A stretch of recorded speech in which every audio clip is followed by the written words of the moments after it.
Welcome to the debate. Thank you so much for listening. And before we dive in today, we ask that everyone please subscribe to the Dark Podcast channel on YouTube. So imagine, if you will, walking into a dusty, abandoned building. Okay, setting the scene. Right. You're looking for scrap metal and, well, you crack open this heavy steel casing. Inside, you discover this glowing, magical blue dust. Which sounds pretty amazing, honestly. It does. You think it's beautiful. I mean, you rub it on your skin like carnival glitter. You take it home to show your family. You even let your children eat their dinner right next to it. Oh, God. Yeah. But what you don't know is that this beautiful blue dust is actually firing microscopic bullets into your cells, just quietly tearing apart your DNA. It is a terrifying scenario, precisely because it subverts our most primal survival instincts. I mean, human biological threat detection is built for things you can see or hear or smell, right? Like a roaring fire. Exactly. A roaring fire, a crumbling building, the scent of smoke.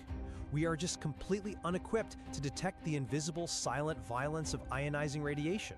And that's biological blind spot. Well, that is at the center of what we are examining today, the 1987 Goiânia accident in Brazil. Yeah, a massive event. Absolutely. Outside of nuclear reactor failures, it remains one of the largest and most devastating radiological disasters in human history. It fundamentally altered a city, completely rewrote a nation's laws, and shifted the global understanding of how we handle radioactive materials. It really did. But, you know, at the heart of the source material documenting this tragedy is an explicit tension regarding its root cause. The official analysis cites a catastrophic combination of negligence, the abandonment of dangerous equipment, and a profound lack of information. Right. So we are looking at a highly localized incident, two men breaking into an old clinic, basically, that rapidly escalated into a massive, unprecedented public health emergency.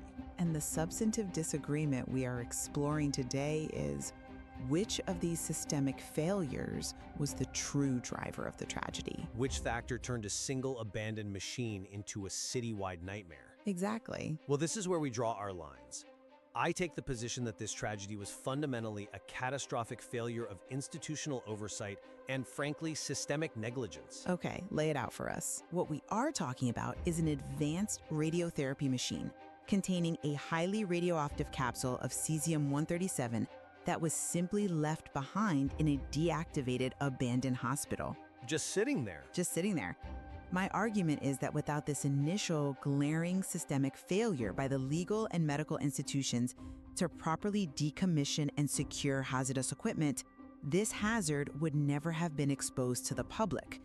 I mean, the true danger was created by the very systems meant to protect us.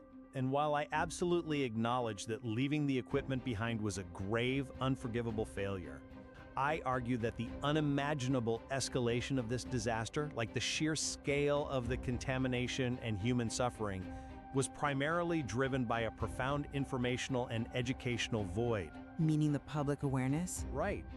The fact that the capsule was treated as a curiosity, sold as scrap metal, and its glowing contents shared among friends as a novelty, points to a fatal societal blindness.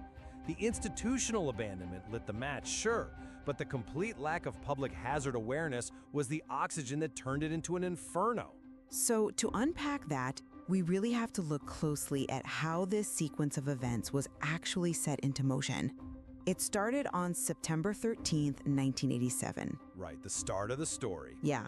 Two scrap metal scavengers entered the Instituto Goiano de Radiotherapy, which was an abandoned private medical clinic in Goiânia. And we have to ask why this lethal machine was just sitting there. It wasn't just casually forgotten, though. No, exactly. There was a bitter legal dispute between the clinic owners and the Society of St. Vincent de Paul, who owned the land. A court injunction literally prevented the clinic owners from removing the equipment. Which is just wild to think about. It is. The legal system itself created a bureaucratic death trap, locking a radioactive isotope in a crumbling building. They even had a court-ordered police guard who simply failed to show up to work. Yeah, that legal gridlock is deeply frustrating. But we also have to look at the context of the scavengers who walked into that building. I mean, they weren't breaking into a high-security nuclear bunker. Right. It was just a derelict building. Exactly. They walked into a derelict structure looking for something valuable, which makes perfect economic sense. They found a heavy teletherapy unit. And this wasn't a loose pill on the floor, you know? They had to physically dismantle a heavily shielded machine made of lead and steel to extract the capsule. Which takes serious effort. It does. And during that process, they absolutely would have seen the universal radiation warning symbol, the trefoil. But because of the informational void in the broader public, that symbol meant absolutely nothing to them. Just the weird shape to them. Right, it was just a three-bladed shape. Hazard communication relies entirely on shared cultural literacy, and society had basically failed to teach them that language. I see why you think that, but let me give you a different perspective. Blaming the disaster's escalation on a lack of public hazard literacy is to me like blaming a child for finding an unsecured, loaded weapon on a playground. Okay, that's a strong comparison. But think about it. You don't fault the child for being curious about a shiny object, and you certainly don't say, well, the child should have taken a gun safety course. I mean, sure. The true unforgivable failure lies entirely with the institution that left the weapon unguarded in a public space. The hospital administrators, the regulatory bodies, the legal courts, they knew exactly what Cesium-137 was. Yes, they did. They knew its 30-year half-life, they knew its lethal potential, and they knew it was sitting there completely unsecured. I come at it from a different way. I'm sorry, but I just don't buy that. Let me tell you why. Go ahead. If a child finds a weapon on a playground, usually an adult eventually steps in, recognizes the danger, and stops the escalation, right? Usually, yeah. What happened in Goiânia was that the child took the weapon, dismantled it, showed it to the adults, sold it to a junkyard, and nobody, not a single person in that entire community recognized the threat. Yeah, it passed through so many hands. Exactly. When the junkyard owner, Devar Alves Ferreira, pried open the capsule, he didn't see a threat. He saw magic. Because it was glowing. Exactly. In nature, bioluminescence is usually entirely harmless. Think of fireflies or, glowing algae. Devar saw a fascinating, luminescent blue powder. Even though it wasn't technically the powder itself glowing, right? Right. To be scientifically precise, the powder itself wasn't inherently glowing. Cesium-137 emits intense gamma and beta radiation. That radiation was so powerful that it was ionizing the surrounding air and moisture, basically exciting the electrons in the air molecules, which then emitted a blue light as they settled back down to their ground state. Which is terrifying. It is, but Devar didn't have a degree in particle physics. He had absolutely no framework to understand ionizing excitation. Because of this complete informational void, he was mesmerized. He showed it to everyone. He did. He actively invited his family and friends over to witness it. He gave fragments away to his brother. That is why a localized theft became a community-wide exposure. And, the physical nature of the material really compounded that tragedy perfectly. This wasn't a solid, heavy block of radioactive metal. No, it was a salt. Yeah, the Cesium-137 was in the form of a chloride salt. It looked and behaved remarkably like ordinary table salt. It was highly soluble in water, it stuck to sweaty hands, it crumbled easily. So it just spread everywhere. Everywhere. When Devar and his family handled it, it didn't just stay in one place. It became an invisible, dispersible dust that coated their clothes, their furniture, their food. Wow. This fundamental misunderstanding of what they were holding directly caused people to intimately, physically interact with it, which, transitions us to what occurred during the radiation and to the affected people. The devastating biological reality of what happened next. Yeah. The biology of acute radiation syndrome is harrowing, precisely because of how radiation interacts with the human body on a microscopic level. It's awful. As people rubbed this glowing salt on their bodies, those invisible gamma rays were acting like microscopic bullets, physically breaking the molecular bonds of their DNA. Just shattering them. Exactly. When your DNA is shattered, your cells lose the instruction manual for how to divide and replicate. Which hits the most rapidly dividing cells in your body first. Precisely. The cells lining your gastrointestinal tract divide constantly. When they suddenly can't, that lining begins to die and slough off. Oh man. So within hours or days of exposure, the victims began experiencing intense nausea, severe vomiting, dizziness, and overwhelming fatigue. Later came the painful skin burns, where the powder had actually touched them. But here's where the timeline of this disaster becomes an agonizing indictment of the systems in place.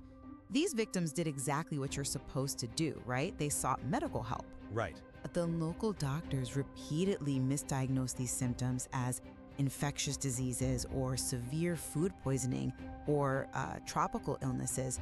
It took over 2 whole weeks. 2 whole weeks? 2 weeks of people actively handling this highly dispersible radioactive salt, shedding contamination onto buses in homes across the city, before a relative, Devar's wife, Maria Gabriela, finally suspected the strange machine part was connected to the sickness. She was the one who figured it out. Yeah, she physically carried the lethal capsule in a bag onto a public bus to a health surveillance agency. Only then did the medical authorities realize they had a massive radiological emergency on their hands. If you're listening to this, you're probably screaming at your device, how could trained medical doctors mistake radiation poisoning for bad food? It seems crazy in hindsight. It does. But diagnosing radiation sickness without a Geiger counter or prior warning is like trying to figure out why a house collapsed when you can't see the termite damage. That makes sense. The foundation, the cellular DNA, is gone. But from the outside, the clinical presentation looks exactly like a severe stomach bug. This perfectly illustrates my point, though. The informational deficit wasn't just limited to poor scrap metal scavengers, it extended all the way up to the medical establishment. They didn't know what to look for. Exactly. The doctors didn't even have radiation poisoning on their differential diagnosis checklist because the community lacked basic awareness that such a hazard could exist among them. That's an interesting point, though I would frame it differently. The fact that local doctors didn't recognize acute radiation syndrome isn't just a gap in their medical textbooks. It underscores a catastrophic lack of institutional emergency protocols. How so? Well, local clinics shouldn't have to play guessing games about whether there is a loose radiological source in their city. A functional regulatory institution tracks every single radioactive isotope from the moment it is created to the moment it is safely disposed of in a lead-lined concrete bunker.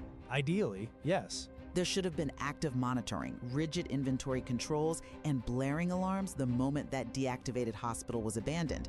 If the institutions had done their job, every doctor in Goiânia would have been on high alert for radiation symptoms long before the scavengers ever cracked that machine open. I understand the desire for a perfect regulatory net. But once the system did figure it out, the human cost had already been paid. We have to talk about the physical reality of the victims. Yeah, we do. Specifically, Lady Thesnevis Ferreira. She was Devar's niece, only 6 years old. She was fascinated by the glowing blue powder her father had brought home. She played with it on the floor. It's just so tragic. It really is. Later, while eating a sandwich with her bare, contaminated hands, she ingested small particles of the cesium salt directly into her body. Her internal dose of radiation was simply incompatible with life. Officially, 4 people died in the immediate aftermath, and Lady's death became the most heartbreaking, defining symbol of this tragedy. It is absolutely devastating. She was buried in a fiberglass coffin lined with lead just to prevent her own remains from contaminating the soil. Yeah.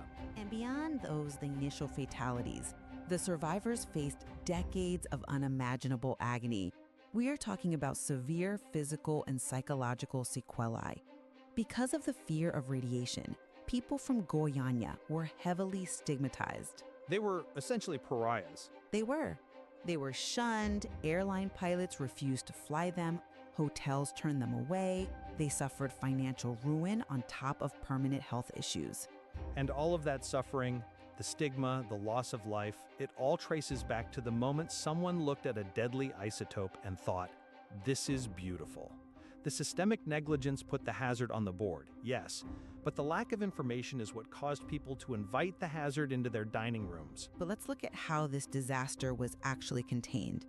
When Maria Gabriela finally brought that capsule to the authorities, It triggered a massive, unprecedented intervention by the National Nuclear Energy Commission, or the CNEN.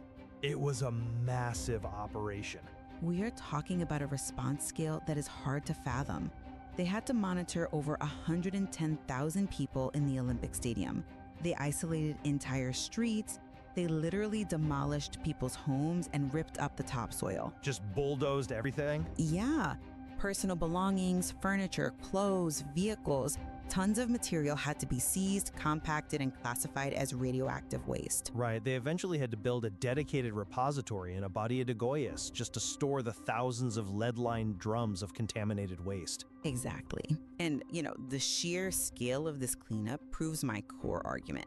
You cannot educate your way out of a disaster that requires bulldozers, concrete sarcophagi, and state-level logistics to fix. Okay, I see where you're going. It highlights that robust, proactive institutions are the ultimate and frankly the only real barrier against such hazards. The institutional response didn't just clean up the physical contamination, it fundamentally reshaped the city's future and the nation's laws. Which forces us to look at how the city is today. It is a stark contrast. Looking at Goiânia almost 4 decades later, it is a fascinating case study in recovery. Today, it is a modern, bustling, and completely safe city. Fully recovered. Yeah, there are absolutely no remaining radiation risks from the 1987 accident. The contaminated areas were meticulously decontaminated, and environmental monitoring over the decades continues to verify its absolute safety. And crucially, the tragedy completely revolutionized Brazilian norms. The national regulations for controlling radioactive materials were rewritten from the ground up. They had to be. Right. The protocols for inspecting medical equipment, the strict requirements for tracking isotopes, the establishment of comprehensive emergency response plans, all of this bureaucratic fortification was born directly from the ashes of 1987. Right. I argue that this ultimate legacy proves my point. What actually keeps the city of Goiânia safe today, it isn't just that people know better now. It is strict, unforgiving institutional regulations and relentless inspections. Systemic safeguards, the cold, hard bureaucracy, are the actual shield protecting the public today. That's a compelling argument. But have you considered that the story remains alive today precisely as a cultural warning? How do you mean? Well, yes, the regulations are vital, and the CNN's overhaul was necessary. But laws and inspections can, and historically do, succumb to bureaucratic complacency over time. That's fair. Budgets get cut, inspectors get overworked, and paperwork gets rubber-stamped. What endures is the cultural memory. The memory of the accident actively combats the lack of information that originally fueled it. So you're saying the people are the real safeguard? Exactly. In Goiânia, the public awareness of what happened, the enduring, haunting memory of that glowing blue powder, is what truly ensures such a tragedy never happens again. When an educated public understands a risk, they demand the enforcement of those regulations. The culture holds the institution accountable. I'm not entirely convinced by that line of reasoning, mostly because cultural memory is inherently fragile. Generational turnover naturally dilutes the potency of any historical warning. You think they'll just forget? Not forget, necessarily, but the people who lived through the terror of 1987, who watched their neighbors' houses get bulldozed, they understand it intimately. But to a child born 10 years ago, it's just a story in a history book. I suppose that's true for any historical event. Right. You cannot rely on a populace maintaining a permanent state of radiological vigilance. That is exactly why you need the bureaucracy. You need a regulatory body that doesn't rely on memory or emotion, but relies on a checklist, a Geiger counter, and the absolute legal authority to seize dangerous equipment. The institutional failure in 1987 was the root cause, and the institutional fortification post-1987 is the cure. But a checklist is only as good as the human being executing it, and human beings are inherently fallible. True. The overarching lesson of Goiânia is that when systems inevitably fail, and they will because no institution is perfect, just look at the court injunction that started this whole mess, the final line of defense is always an informed public. The safety net. Yes. If the scavengers had been taught what the radiation warning symbol meant, if the junkyard owner had known that glowing materials inside heavy medical machinery are hazardous, the institutional failure of abandoning the machine would have been caught and reported before a single person was harmed. Public education acts as the ultimate safety net for institutional negligence. It is a safety net we shouldn't ever have to test, though. Fair enough. So, to summarize where we stand today, I maintain that strict institutional control of dangerous equipment is and must always be the primary shield for public safety.